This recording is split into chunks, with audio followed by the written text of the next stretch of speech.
Annie, why does David remind you of the night of the murder? There's got to be something there. I think we should talk about that night one more time. Ryan, please. I'm so tired, and that night was so horrible. Just one more time, please. You were there, and the power went off at Chandler's. Back off, Lavery. Leave the woman alone. She didn't murder my brother.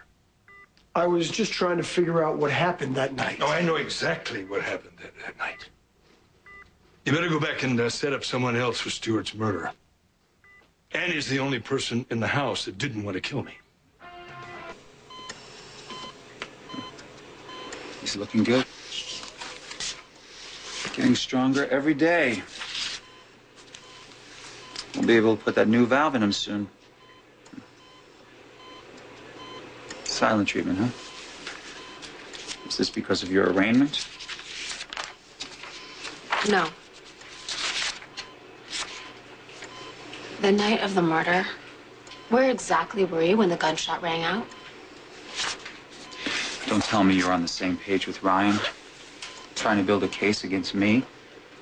Well, it's not going to work. We're not going there. That's exactly where we're going.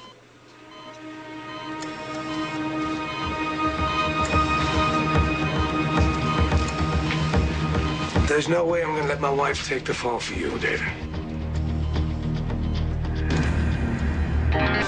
I wasn't trying to set anybody up. I'm trying to figure out who is responsible for your brother's death before anybody else gets hurt. You mean before your precious Kendall gets locked up? You mean if you were smart, you'd be thanking Annie, not harassing her. She's the one person who kept your daughter safe from whoever was trying to kill me. The newspaper says all the evidence points towards Kendall. She didn't do it. She didn't do it. Neither did Zach. But whoever did can't be feeling very satisfied, not with Adam still alive and well and thanks to you. Do you think that's why Annie was attacked? That someone stabbed her in jail? No, but it might have something to do with why David Hayward was here earlier. Oh, yes. Little Adam told me that Grandpa David was in the mansion looking for me. Annie, did you see David any time that night? I was hiding at the window, about to take Emma out of the nursery, and yeah, David came in with little Adam. Why didn't you tell me this before? Ryan, you really have no idea how traumatic that night was for me, do you? I was in a house with no lights, a murderer, and our daughter. Have some compassion. Okay, all right. How much time between when you saw David and when you heard the gun go off? It was before Adam even came into the nursery. 15, 20 minutes, I can't be sure. So he had plenty of time to get outside and get to the terrace? Definitely. I wouldn't get my hopes up. Been over this area before. Using this equipment? You know, we're trying a new model of electrostatic lifter on the terrace itself. So far, nothing new. Nothing to exonerate Kendall. But that doesn't mean what she needs isn't still out here somewhere. To be honest with you, I hope we do find something. I'd love to be proven wrong about her. What's going on here, David? The pills weren't working fast enough. You just wanted to get rid of Adam once and for all? It's no secret I wanted Adam dead. Same as you. Only someone beat us to it. I did not shoot Stewart. No, you shot at someone you thought was Adam. Tragically, it turned out to be Stewart.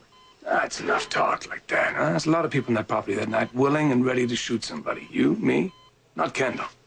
You can't shoot a man if you don't have a gun. I had one when I showed up to the grounds.